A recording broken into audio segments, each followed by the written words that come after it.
গল্পের বাক্সবাই রৌমানানুপুর চ্যানেলে আমি রৌমানানুপুর আপনাদের পড়ে শোনাচ্ছি সৈয়দ মুস্তফা সিরাজের লেখা কর্নেল সিরিজ থেকে একটি রহস্য উপন্যাস তখন অনেক রাত। আজ শুনবেন উপন্যাসটির দ্বিতীয় পর্ব।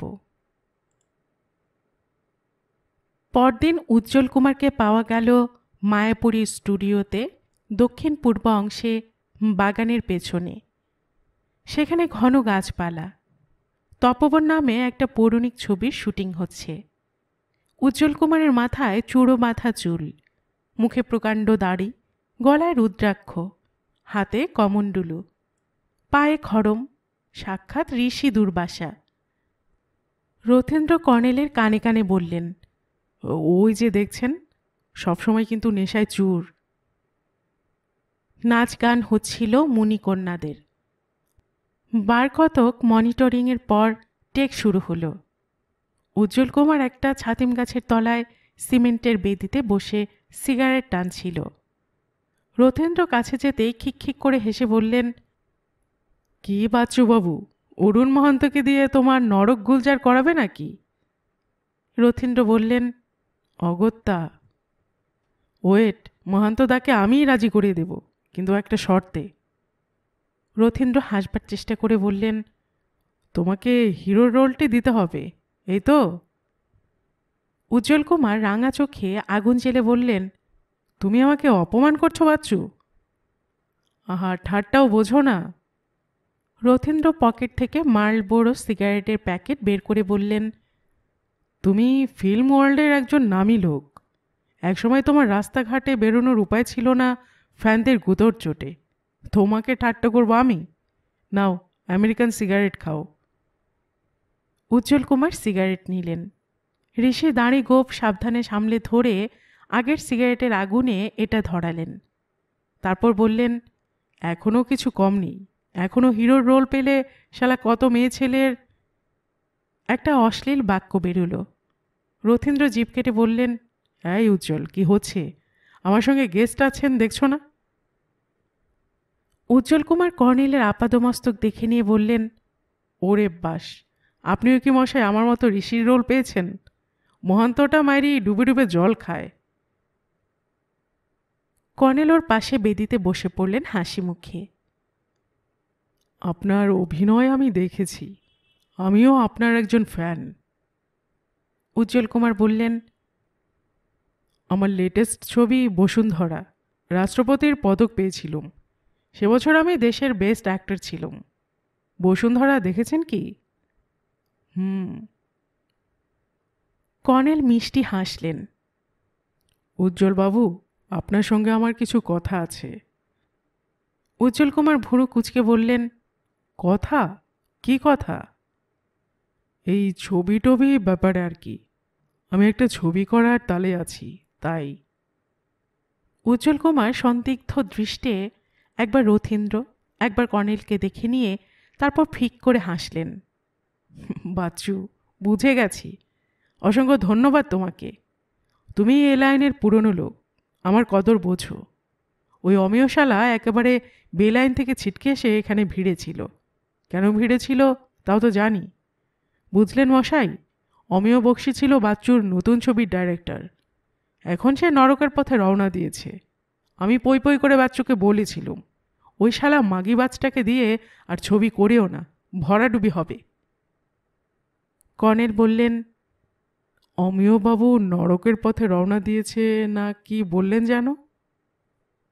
জানেন না? কাগজে দেখেননি? উজ্জ্বল কুমার খিকখিক করে হাসলেন। ওরে শালা, নরক নিয়ে ছবি করতে যাচ্ছিল, তো তাকেই নরকে ঢুকিয়ে ছেড়েছে। ওই যে দেখছেন কালো কালো চিমনি থেকে ভুসভুস করে ধোঁয়া বেরোচ্ছে, ওর ভেতর অমেয় ডেড বডি পাওয়া গেছে। মশাই কোথায় আছেন? কি তুলকালাম হয়ে গেল ওই নিয়ে। সর্বনাশ, বলেন কি? কে এমন কাজ করলো? রথীন্দ্র একটু তফাতে তপবনের সেটের দিকে মুখ ঘুরিয়ে দাঁড়ালেন। উজ্জ্বল কুমার চাপা গলায় বললেন, পুলিশ স্টুডিওতে এসে কদিন ধরে জনে জনে জেরা করেছে, আমাকেও ছাড়েনি, কিন্তু কিছু বলিনি। বোঝেন তো মশাই, আজকাল পরিস্থিতি বড় গুরুতর। কিসে কি হয়ে যায়, কেঁচো খুঁড়তে সাপ বেরিয়ে পড়ে। কি দরকার? কর্নেল চুরুট ধরিয়ে বললেন, ঠিক করেছেন আপনি, খামোখা অন্যের ঝামেলায় জড়িয়ে লাভ কি? এক্স্যাক্টলি। উজ্জ্বল কুমার গলার স্বর আরও বাড়ালেন, নলে দেখুন, অমেয় শালার বিস্তর গোপন ব্যাপার আমি জানি। যেমন ধরুন, রুবি নামে উদীয়মানা একটি মেয়ে, অমেয় তার সর্বনাশ করেছে। তারপর ধরুন ক্যাবারে ডান্সার শ্যামলী, শ্যামলীর বস ও বাবা যেমন বাঘার তেঁতুল তেমনি বুনো উল, গুন্ডা লাগিয়ে মেরে ফ্ল্যাট করে দিয়েছিল। এসব 3 বছর আগের কথা। অমেয় প্রাণের ভয়ে শেষ পর্যন্ত সিনেমা ছেড়ে গা ঢাকা দিয়েছিলেন। বলেন কি? আমি তো অমিয় বক্সিকে দিয়েই ছবি করার কথা ভেবেছিলুম। বেঁচে গেছেন মশাই, আপনাকে আমি ভালো ডাইরেক্টর ঠিক করে দেব। ইতিমধ্যে কাউকে কথা দেননি তো? না, ছবিটা নিজেই করব ভাবছি। আশা করি আপনার সহযোগিতা পাব। খুব ভালো কথা, আমার সমস্ত রকম কোঅপারেশন পাবেন, আই অ্যাসিওর। ধন্যবাদ উজ্জ্বলবাবু। কর্নেল চাপা গলায় বললেন, তাহলে অমিয় বক্সি দেখছি রীতিমতো লেডি কিলার ছিলেন। ওটা মশায় প্রশংসা হলো, অমিয় ছিল একটা ঘুঘু লম্পট। উজ্জ্বল কুমার আবার গোপন কথা বলার মুডে ফিরলেন। ফিসফিস করে বললেন, আমার কাছে এমন একটা ডকুমেন্ট আছে, দেখাবো ক্ষণ। আপনি ফুটবল কোচ অমর্ত্য রায়ের নাম শুনেছেন? হ্যাঁ, শুনেছি। এখন উনি তো 11 টাইগার্স ক্লাবের কোচ। তা জানি না, অমর্ত্যের ফিয়াসেকে চিনতুম। তার নাম ছিল মণিদীপা, বুঝলেন? মণিদীপাকে ছবিতে নামানোর লোভ দেখিয়ে হারামজাদা অমর্ত্য ওর সর্বনাশ করেছিল। উজ্জ্বল কুমার খিকখিক করে হাসলেন। অমিও অমর্ত্যকে জমের মতো ভয় করত। আমার এক শ্যালক সুব্রত ছিল অ্যামেচার ফটোগ্রাফার, স্টুডিওতে এসে ঘোরাঘুরি করত। একদিন আমাকে একটা ফটো দিয়ে বলল, কাণ্ডটা দেখো। ফটোটা দেখে আমি অমিয় আর মণিদীপা। উজ্জ্বল কুমার খিকখিক করে হাসল। অশ্লীল কিছু কি? অশ্লীল মানে চূড়ান্ত অশ্লীল। সুব্রত শালার আবার এসব বাতিক ছিল, লুকিয়ে শট নিত। ওই যে পুকুরের ওদিকে ঝোপঝাড় দেখছেন, ওখানকার সিন। ওদের ফলো করে গিয়ে সুব্রত জিনিসটা ক্যামেরায় ধরেছে। যাই হোক, ছবিটা তো নিলুম ওর কাছ থেকে, নেগেটিভটাও হাতালুম। তারপর মশাই বুঝতেই পারছেন, অমেয় কাত একেবারে, পায়ে ধরতে বাকি এমন দশা করল। অমর তো দেখলে কি হতো ভাবুন। তাহলে তো পাতালে কয়েকদিন ছবিতে আপনি একটু চাপ দিলেই নামতে পারতেন। কথা কেড়ে উজ্জ্বল কুমার বললেন, তা কি ছেড়েছিলুম ভাবছেন? ওকে বললুম, একদিন টাকা করে চেয়েছি, এবার টাকা করি নয় ভাই অমিয়, হিরোর রোলটা চাই। শুনে অমিয় মুখ খিস্তি করল। আমি শটান চলে গেলুম অমর্ত্যের বাড়িতে। আমি মশাই সব সইতে পারি, মা বাপ তুলে কথা বললে মাথার ঠিক থাকে না। তাহলে অমর্ত্যবাবুকে সব বললেন? আমার মশাই ওই এক জেদ, যা করব ঠিক করেছি তা করব। অমর্ত্য ছবিটা দেখেই আগুন হয়ে গেল। ও ভীষণ গোয়ার, একসময় নামি খেলোয়াড় ছিল মোহনবাগানে, একেবারে ভিসুবিয়াস হয়ে গেল। বলল, আচ্ছা দেখছি। মণিদীপা এখন কোথায়? বোম্বেতে হিন্দি ফিল্মে খুব নাম করেছে। অমর্ত্যর সঙ্গে বিয়েটা কোনো কারণে হয়নি, না হয়ে ভালোই হয়েছে। তাহলেও আফটারঅল পুরনো প্রেমিক, অমর্ত্যর খেপে যাওয়া স্বাভাবিক। তাহলে কি আপনার ধারণা অমর্ত্যবাবুই অমিয়বাবুকে? সেট থেকে ডাক এলো শেষ সময়। উজ্জ্বল কুমার ব্যস্ত হয়ে উঠে পড়লেন। বসুন, 1 মিনিটের ব্যাপার, এসে কথা বলছি বলে দৌড়ে গেলেন। রথীন্দ্র এতক্ষণে কাছে এলেন। কি বুঝলেন? কর্নেল উঠে দাঁড়ালেন, একটু হেসে বললেন, খুব গভীর জলের মাছ, অথবা ভীষণ সরল। জীবনে অনেক মানুষ ঘেটেছি মিস্টার কুশারি, আপনাদের উজ্জ্বল কুমার একটি চরিত্রই বটে। রথীন্দ্র বলল, ওর সঙ্গে আরও কথা বলার দরকার আছে কি? আপাতত নয়, আমি এবার সীমন্তবাবুর সঙ্গে কথা বলতে চাই। রথীন্দ্র ঘড়ি দেখে বললেন, আশ্চর্য তো, 1টা বাজতে চলল, সীমন্ত আজ এখনও এলো না।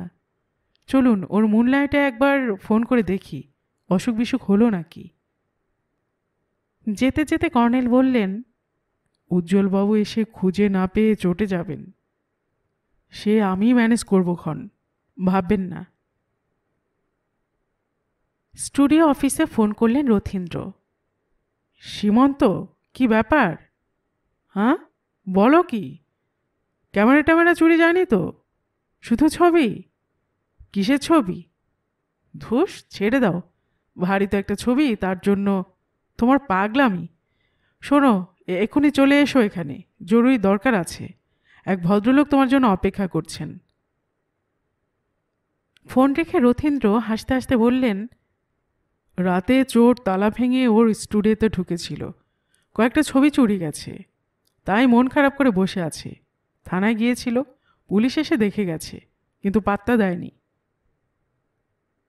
দুজনে প্রতিভা পিকচার্সের অফিসে গিয়ে ঢুকলেন। আধ ঘন্টা পরে সীমন্ত এলো, অত্যন্ত বিষণ্ণ চেহারা। বলল, ভারী অদ্ভুত চুরি। সব কিছু রেখে বেছে বেছে শুধু 3টে প্রিন্ট আর অরিজিনাল ছবি নিয়ে গেছে। ছবিটা আমাকে অমিয়দা দিয়েছিলেন।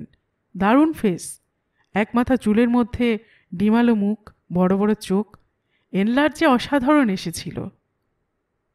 রথীন্দ্র একটু নড়ে উঠলেন। আচ্ছা, তাহলে সেই ছবিটা অমিয় আমাকে দেখিয়ে বলেছিল চেনো নাকি? আমি চিনতে পারিনি। তারপর রথীন্দ্র মাথার চুল আঁকড়ে ধরলেন। মাই গুডনেস, অমিয় সেদিন সকালে বলেছিল কে একটু আগে তাকে শাসিয়ে গেছে। জিজ্ঞেস করতে যাব, তখন কি যেন বাধা পড়ল। ওফ, সীমন্ত, তুমি এলে ওদের ক্যান্টিনে নিয়ে যেতে। দেখছো, আমার স্মৃতিশক্তি এক্কেবারে গেছে। কর্নেল বললেন, কে শাসিয়ে গেল বলেননি? হ্যাঁ, বলেছিল, মনে পড়ছে, এক মস্তান টাইপ ছেলে নাকি শাসিয়ে গেছে। তার সঙ্গে, হ্যাঁ হ্যাঁ, ওই ছবিটার যোগাযোগের কথাও বলেছিল অমিয়। ছবিটা সম্ভবত সেই এনেছিল, তাই অমিয় বলল, দেখো তো একে চেনো নাকি। কর্নেল গুম হয়ে বললেন, তাহলে ছবিটা চুরি যাওয়া তাৎপর্যপূর্ণ ঘটনা। তাই তো দেখছি। আমি যখন ঘরে ঢুকি তখন অমিয় যেন ওটাই দেখছিল। খুব উদ্বিগ্ন মনে হচ্ছিল ওকে। জিজ্ঞেসও করেছিলুম, শরীর খারাপ নাকি? জবাব দেয়নি। কর্নেল সীমন্তের দিকে ঘুরে বললেন, বসুন সীমন্তবাবু, আপনার সঙ্গে কিছু কথা আছে। পরদিন সকালে কর্নেল ছাদে একটা মেক্সিকান ক্যাকটাসের পরিচর্যা করছেন। ষষ্ঠী এসে বলল, ফোং বাবা মশাই, নালবাজারের নাহিড়ি সাহেব বললেন শিগগির ডেকে দাও। জ্বালাতন, বলে কর্নেল নেমে এলেন ড্রয়িং রুমে, হাতে যথারীতি খুরপি। কি খবর অরিজিৎ? কর্নেল, আমরা গেছি, ধরাশায়ী একেবারে। কি ব্যাপার? আবার একটা ডেড বডি মায়াপুর স্টুডিওর ভেতর পুকুরের পাড়ে পাওয়া গেছে, মাথার পেছনে ক্ষতচিহ্ন। লোকটা কে? প্রখ্যাত অভিনেতা উজ্জ্বল কুমার। ওহ গড, খুনি একই শুরু করেছে। যাই হোক, তুমি এক্ষুনি চলে এসো অরিজিৎ। কর্নেল ফোন রেখে ধূপ করে বসে পড়লেন সোফায়। চোখ বুজে বললেন, ষষ্ঠী, খুরপিটা রেখে আয়। অরিজিৎ লাহিড়ী বললেন, উজ্জ্বল কুমারের ডেড বডি মর্গে পাঠিয়ে লালবাজারে জরুরি কনফারেন্স সেরে তবে আপনাকে ফোন করেছি। কমিশনার সাহেব খাপ্পা, বলছেন অমিয় বক্সির মার্ডারের পর কেন মায়াপুর স্টুডিওর উপর নজর রাখা হয়নি। ওর ধারণা খুনি স্টুডিওর সঙ্গে সংশ্লিষ্ট কোনো লোক। কিন্তু ব্যাপারটা একবার কল্পনা করুন কর্নেল, একটা বিশাল সিনে স্টুডিও, সেখানে অসংখ্য ছবি হচ্ছে, অসংখ্য লোক কাজ করছে, যাতায়াত করছে। প্রত্যেকের দিকে নজর রাখতে হলে সারা ভারতের আইবিল লোক এনে জড়ো করতে হয়। কর্নেল বললেন, উজ্জ্বলবাবুর বডি প্রথম কার চোখে পড়ে? বডিটা কোথায় পড়েছিল? গোড়ার কথাটা আগে বলে নিই। কাল রাত্রির 11টা অবধি তপবন ছবির শুটিং হয়েছে। যতক্ষণ দিনের আলো ছিল তখন বাইরে বাগানের ওখানে, তারপর স্টুডিওর 2 নম্বর ফ্লোরে। ক্যান্টিনে খাওয়ার ব্যবস্থা হয়েছিল।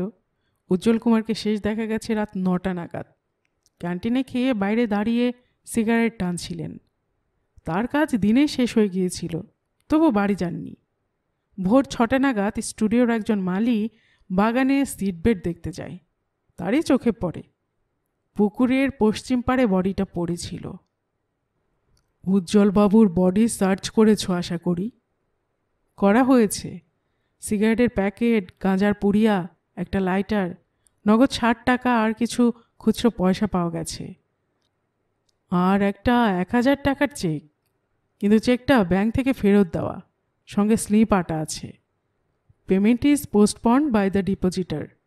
যিনি চেক দিয়েছেন তিনি ব্যাংককে টাকা দিতে বারণ করেছেন।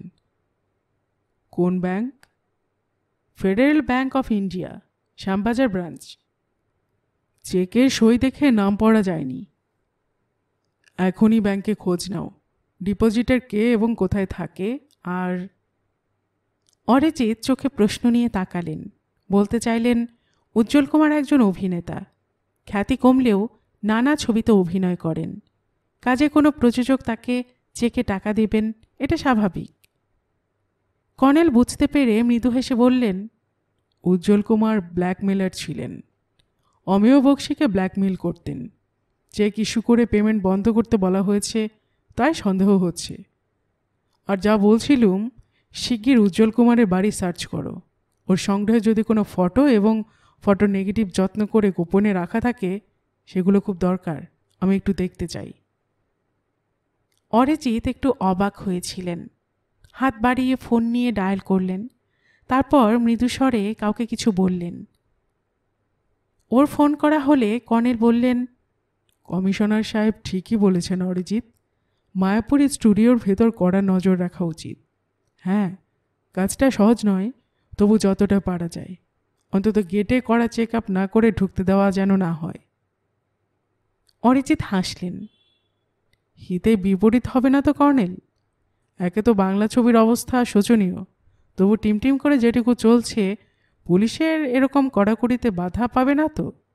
মায়াপুরী ছেড়ে যদি প্রডিউসাররা অন্য সব স্টুডিওতে ছবি করতে ছোটেন, মায়াপুরীর কর্তৃপক্ষ হাইকোর্টে পুলিশের বিরুদ্ধে ইনজাংশন আনতে যাবেন।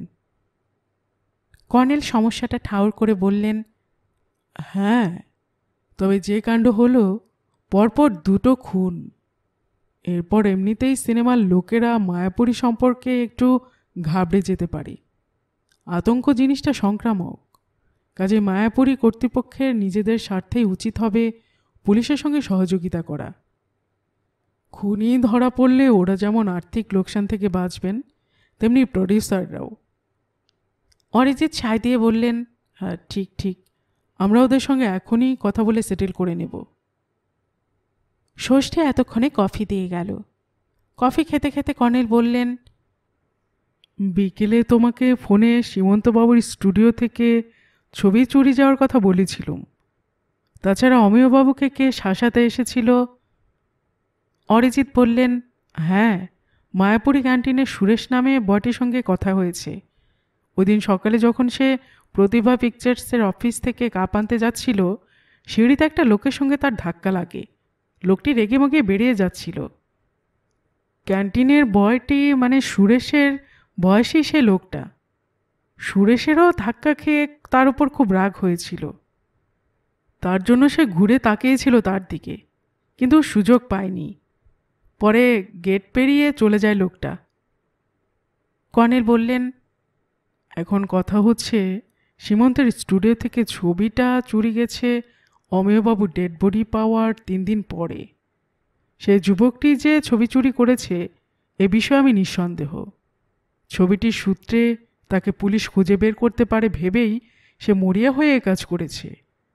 কিন্তু মধ্যে এতগুলো দিন ছবিটার কথা তার মনে পড়েনি কেন? হয়তো তলিয়ে এতটা ভাবেনি। অমেয়কে খুন করার 3 দিন পরে তার খেয়াল হয়েছে কথাটা। তোমার কথায় যুক্তি আছে, কিন্তু ছবিটা সীমন্তের কাছে আছে এবং সীমন্ত সেটা স্টুডিওতে নিয়ে গিয়ে এনলার্জ করেছে। সে জানলো কি করে? অরিজিৎ নড়ে বসলেন। হ্যাঁ, একটা ভাইটাল প্রশ্ন। কর্নেল কফিতে শেষ চুমুক দিয়ে চুরুট ধরালেন। বললেন, সীমন্তর সঙ্গে আবার কথা বলা দরকার। অরিজিৎ, তুমি গিয়ে দেখো উজ্জ্বল কুমারের বাড়ি থেকে কি বেরোলো। তুমি আমাকে সেগুলো দেখাতে ভুলো না। আর ব্যাংকের ব্যাপারটাও। অরিজিৎ ব্যস্তভাবে বেরিয়ে গেলেন। কর্নেল সীমন্তকে ফোন করলেন গড়িয়াহাটের স্টুডিওতে। সীমন্ত সাড়া দিয়ে বলল, আবার মার্ডার কর্নেল? মায়াপুরীতে উজ্জ্বল কুমারের ডেড বডি। জানি, তুমি এক্ষুনি একবার আমার কাছে চলে এসো। কর্নেল রাজস্থানের মরু প্রজাপতি দম্পতির দিকে তাকিয়ে আছেন। প্রজাপতি দুটো ডানার রং একটু বদলেছে যেন, নাকি চোখের ভুল। আতশ কাঁচটা মাঝে মাঝে তুলে ওদের দেখছেন। প্রকৃতির রহস্যের কোনো অন্ত নেই। কাল ওই হলুদ ফোঁটাগুলো দেখতে পাননি। পেটের কাজটা এমন লালচে ছিল না। আশ্চর্য, ওদের আবার কি রূপান্তর হয় নাকি? পুরুষ প্রজাপতিটা মেয়ে প্রজাপতিটার দিকে সরে গেল। তাদের ডানা কয়েক সেকেন্ডে মিশে গেল। তারপর কর্নেল অবাক হলেন, দুজনেরই ডানার রং উজ্জ্বল হয়ে উঠেছে। নারী পুরুষের ব্যাপারেও যেন তাই। প্রেমিক প্রেমিকা ঘনিষ্ঠ হবার পর কি তাদের মধ্যেও এরকম উজ্জ্বলতা ফুটে ওঠে না? এর মধ্যে স্বর্গীয় সুষমা আছে, অস্বীকার করা যায় না। অথচ মানুষের বেলায় প্রকৃতির আরেকটা নিয়ম ক্রিয়াশীল। ওই সুষমা কালো হয়ে যায় কখনো পাপের ছোপ লেগে। প্রেমিক প্রেমিকার মধ্যে বিচ্ছেদ ঘটে, পরস্পর পরস্পরকে ঘৃণা করতে দ্বিধা করে না। তাহলে কি মানুষের প্রেম ব্যাপারটাই অভিশপ্ত? যতক্ষণ মিলিত না হচ্ছে ততক্ষণ প্রেমিক ও প্রেমিকা প্রেমের উজ্জ্বলতায় সুন্দর, মিলিত হলেই যেন অভিশাপের বিস্ফোরণ। অমিয় বক্সী আর মৃদুলা, অমিয় বক্সী আর পারমিতা। মৃদুলা স্লিপিং পিল খেয়ে নিজেকে শেষ করে দিয়েছিলেন। অবশ্য কোনো কোনো প্রেমিক পুরুষ যেন হাঙরের মতো, বিরাট তাদের গ্রাস, সর্বগ্রাসী স্বভাবে হাঁ করে ঘুরে বেড়ায়। অমিয় বক্সী। সীমন্ত এসে গেল ব্যস্তভাবে। বাচ্চুদার ফোনে খবরটা পেলুম। আমি আর মায়াপুরীর ত্রিসীমানায় যাচ্ছি না। ও হরিবল। কর্নেল ডাকলেন, সীমন্ত। বলুন। সীমন্ত নার্ভাস ভঙ্গিতে ঘাম মুছতে লাগলো। তোমার স্টুডিও থেকে ছবিটা চুরি গেছে গতকাল। ভালো করে স্মরণ করে বলো, গত কয়েকদিনে, ধরো অমিয়বাবুর মৃত্যুর পর দিন থেকেই তোমার স্টুডিওতে কোনো রুক্ষ চেহারার ইয়াং ম্যান ছবি তুলতে গিয়েছিল কিনা? সীমন্ত একটু ভেবে নিয়ে বলল, আমি থাকি বাড়িটার ওপর তলায়, স্টুডিও নিচে। সকাল 10টার আগে খুলি। দুজন লোক আছে আমার, দুজনে ছবি টবি তোলে, ডেভেলপ ও প্রিন্ট সবই করে। খদ্দেরদের তারাই দেখে। আমি তো তালা খুলে দিয়েই বেরিয়ে যাই মায়াপুরীতে। ফিরি রাত 7টা-8টা নাগাদ। কোনোদিন আগেও ফিরি, কোনোদিন একটু বেশি রাত হয়। রাত হলে ওরা বৌদিকে ডেকে দরজা আটকাতে বলে। কাজে আমার পক্ষে তেমন কেউ এসেছিল কিনা বলা মুশকিল। তুমি সেই মেয়েটির ছবি নিজের হাতে এনলার্জ করেছিলে? হ্যাঁ, এগুলো আমার নিজস্ব ব্যাপার। নেগেটিভটাও তো নিয়ে গেছে সব। বাড়ির ভেতর থেকে তালা ভেঙেছিল বলছিলে? হ্যাঁ, তবে সেটা সোজা, কারণ বাড়ির পেছনে গ্যারেজ আছে। ওর ওধারে নিচু পাঁচিল, দারোয়ান থাকে। একেবারে সদর রাস্তার উপর গেট। কাজেই পাঁচিল ডিঙিয়ে বাড়ির আড়ালে রাত্রিবেলা কেউ এলে কারো চোখে পড়ার কথা নয়। সামনে একটা করিডোর আছে, করিডোরের মাথায় সিঁড়ি উঠে গেছে। সিঁড়ির নিচের দিক দিয়ে আমার স্টুডিওতে ঢোকার দরজা। ভেতর দিক বলে মাত্র একটা তালা আটকাই। কর্নেল চোখ বুজে অভ্যেস মতো দাড়ি টানতে থাকলেন। চোর ছবির খোঁজ করতে এসেছে নিশ্চয়, কিন্তু নিজের ছবি তোলানোর মতো আহাম্মক সে হবে না। তবে কি সীমন্তেরই পরিচিত কেউ সে? বললেন, ছবিটার প্রশংসা নিশ্চয় অনেকের কাছে করেছিলে? সীমন্ত বলল, হ্যাঁ, তা করেছি। মায়াপুরীতে অনেকের কাছে করেছি, তবে ছবি তাদের দেখায়নি। তোমার নিশ্চয়ই সিনেমা জগতের বাইরেও বন্ধুবান্ধব আছে? আছে কিছু, তবে তাদের সঙ্গে বিশেষ দেখা টাকা হয় না, সময়ও পাই না আগের মতো। তাদের কারোর কাছে দৈবাত ছবিটার কথা বলেছিলে কি? সীমন্ত জোরে মাথা নাড়ল। না, গত 1 মাস যাবৎ বাইরের কারোর সঙ্গে দেখা হওয়া বা ওই ছবি নিয়ে গল্প করার মতো সময়ই পাইনি। কিন্তু মায়াপুরীতে অনেকের কাছে ছবিটার কথা বলেছিলে? হ্যাঁ, সে তো বললুম। সবাই দেখতেও চেয়েছিল। আসলে আমার ইচ্ছে ছিল ছবিটা নেক্সট অল ইন্ডিয়া ফটো এক্সিবিশনে দেব অন্য ছবির সঙ্গে।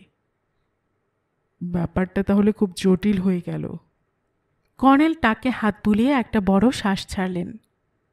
মায়াপুর স্টুডিওর লোক হলে যুবকটিকে সুরেশ চিনত।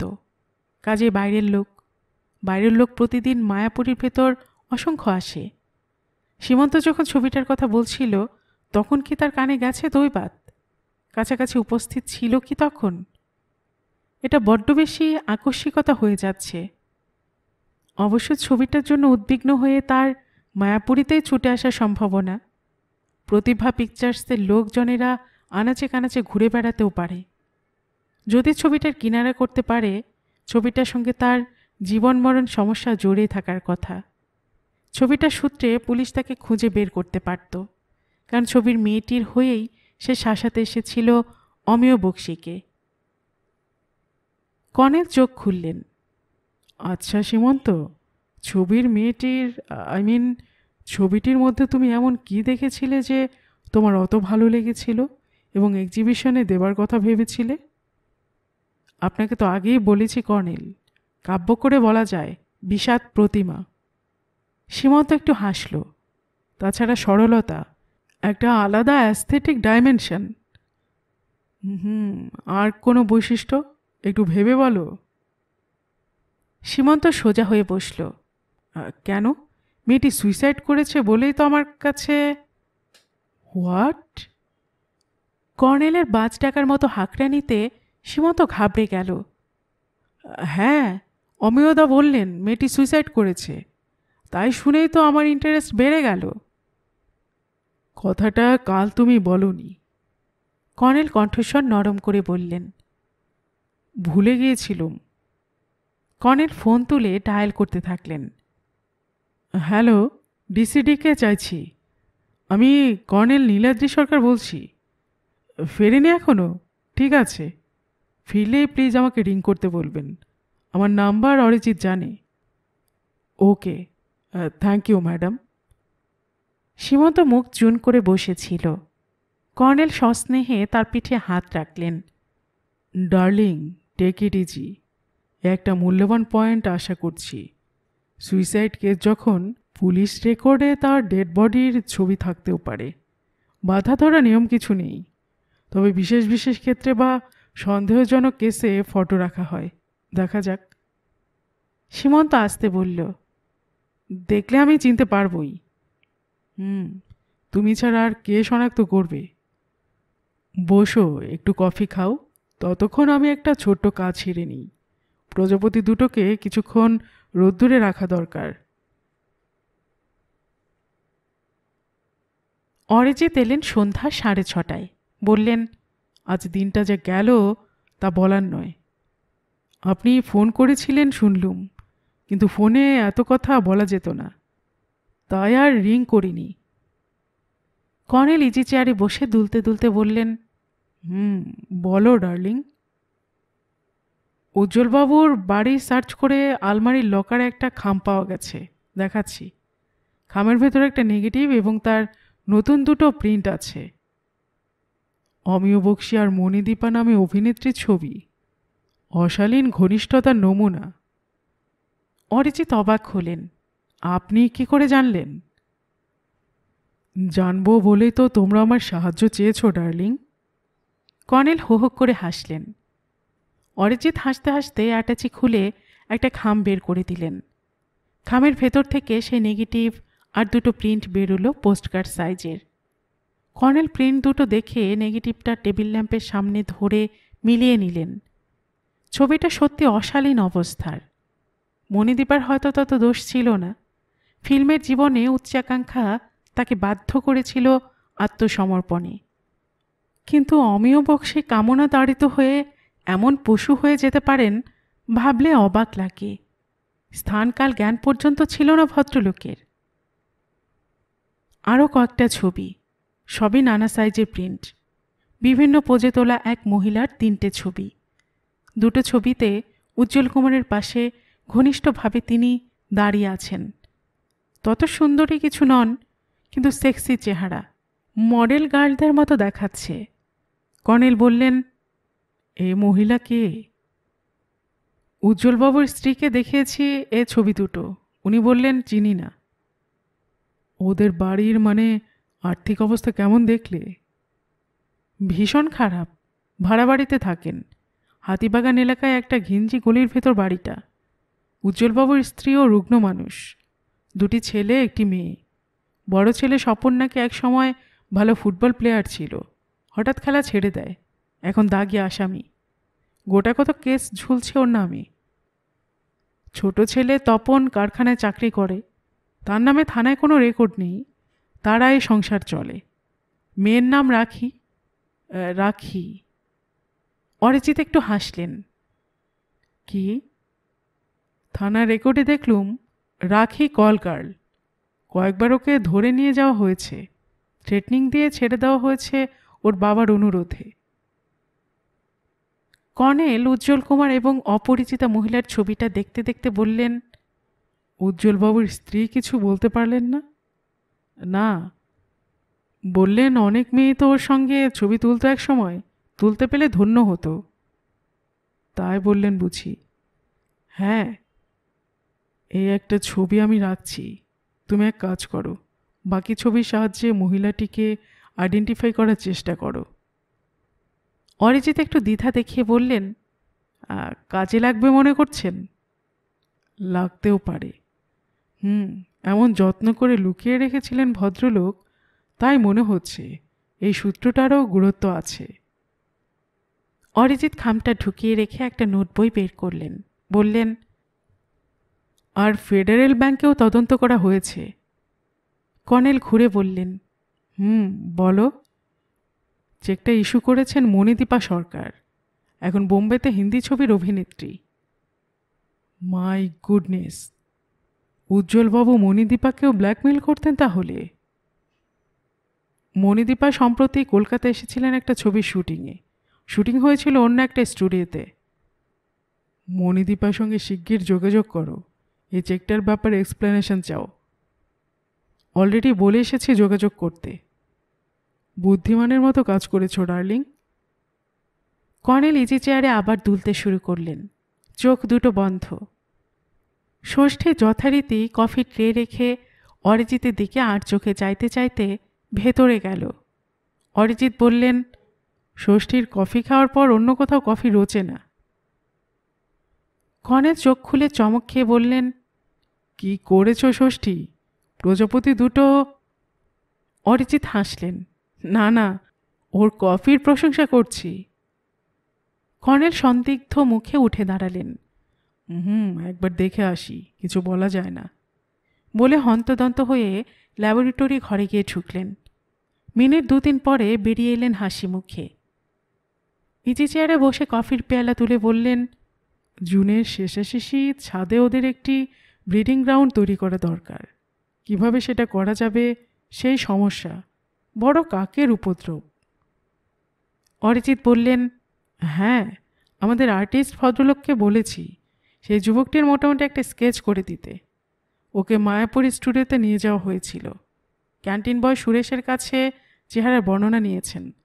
তাছাড়া সুরেশ বলেছিল খোকা নামে আরেকজন ক্যান্টিন বয়ের সঙ্গে তার চেহারার মিল আছে। খোকাকেও দেখে এসেছেন মোহনবাবু, আর্টিস্ট। জানেন তো কর্নেল, গতবার মোহনবাবুর আঁকা ছবির সঙ্গে ব্যাংক ডাকাত রবি ছেত্রীর চেহারা আশ্চর্যভাবে মিলে গিয়েছিল। জাস্ট বর্ণনা শুনে এঁকেছিলেন মোহনবাবু। খুব ট্যালেন্টেড লোক। ছবিটা আঁকা হলে তদন্তে সুবিধা হবে তোমাদের। সব থানার রেকর্ডে রাখা ছবির সঙ্গে মিলিয়ে দেখতে পারবে। যেভাবে হোক ওকে খুঁজে বের করা দরকার।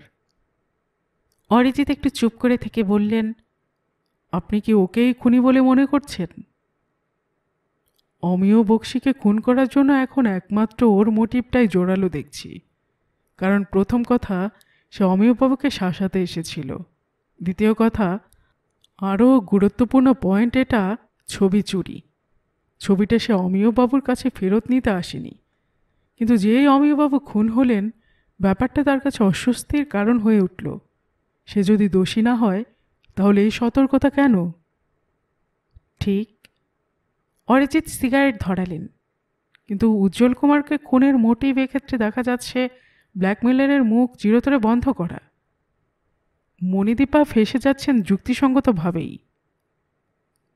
অরিজিৎ, দুটো খুনেরই মোডুস অপারেন্ডি, হত্যা পদ্ধতি কিন্তু হুবহু একইভাবে রাতে স্টুডিওর বাগানে মাথার পেছনে হাতুড়ি বা ওই জাতীয় কিছু দিয়ে আঘাত।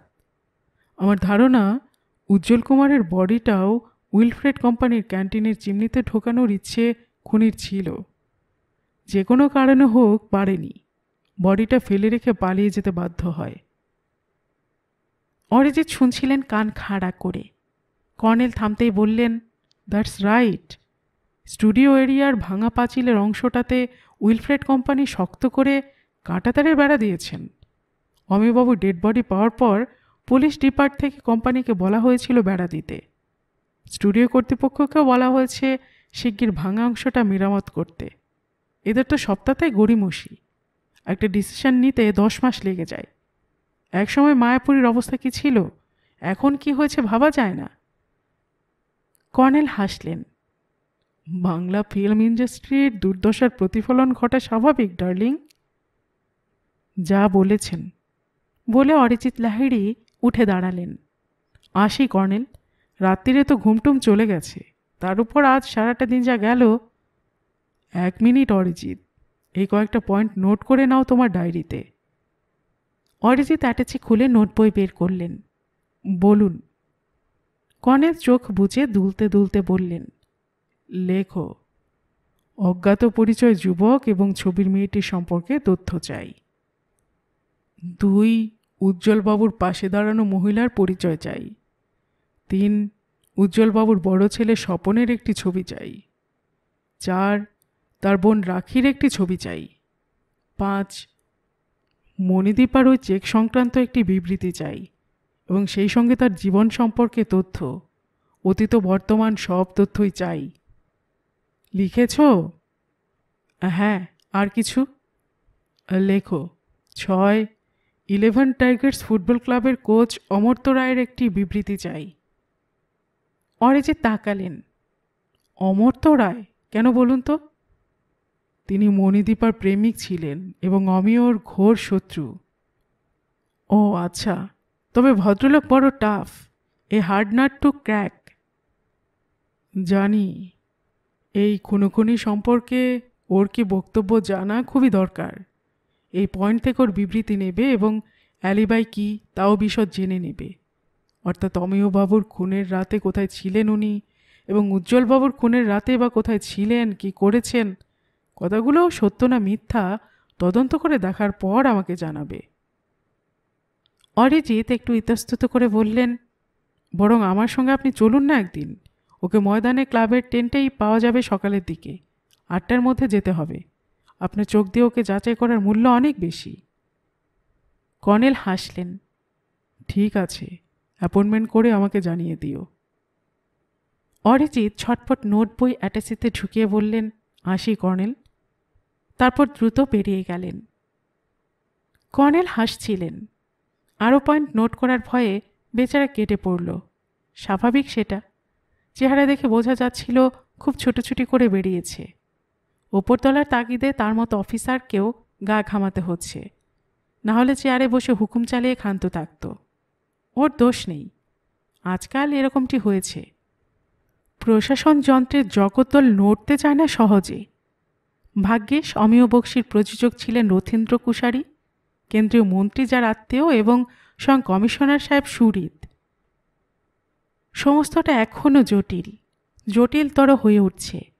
রহস্যের প্রগাঢ় অন্ধকারে এক পা করে সাবধানে এগুতে হচ্ছে। শুধু একটা অতি ক্ষীণ সূত্র বহু দূরের আলোর বিন্দুর মতো আভাস দিচ্ছে যেন। ওভেনের চিমনি, নরকের আগুনে পাপীর শাস্তি। আবার চোখ বুঝলেন কর্নেল। আলোর বিন্দুটা একটু ঝিকমিক করল যেন। সিনেমার একজন পরিচালক, তারপর একজন অভিনেতাকে নরকে ঢোকানোর ইচ্ছে খুনির। কে এই খুনি? কোনো নীতিবাগীশ উন্মাদ ম্যানিয়াক নয় তো, যে মনে করে সিনেমা মানুষের নৈতিক পতন ঘটাচ্ছে? তাহলে বেছে বেছে প্রথমে অমিয় বক্সী তারপর উজ্জ্বল কুমারকে কেন? এরা দুজনে ব্যক্তিগতভাবে কতটুকু দায়ী এই ব্যাপক সামাজিক অধপতনের জন্য? কর্নেল মনে মনে একটু চমকে উঠলেন। ব্যক্তিগতভাবে? খুনি ওদের ব্যক্তিগতভাবে দায়ী করেছে যেন। চোখ খুলে দেখলেন লোডশেডিং, ঘরে অন্ধকার। ষষ্ঠীকে আলোর জন্য ডাকতে গিয়ে থেমে গেলেন। যতক্ষণ না সে নিজে থেকে আলো আনে ততক্ষণ অন্ধকারেই তার চিন্তাশক্তি বেশি সক্রিয় থাকবে। গল্পের বাক্সবাই রোমানানুপুর চ্যানেলে আমি রোমানানুপুর এতক্ষণ আপনাদের পড়ে শোনাচ্ছিলাম সৈয়দ মুস্তাফা সিরাজের লেখা কর্নেল সিরিজ থেকে একটি রহস্য উপন্যাস তখন অনেক রাত এর দ্বিতীয় পর্ব। আর এতক্ষণ আপনাদের গল্প পড়ে শোনাচ্ছিলাম আমি রোমানানুপুর।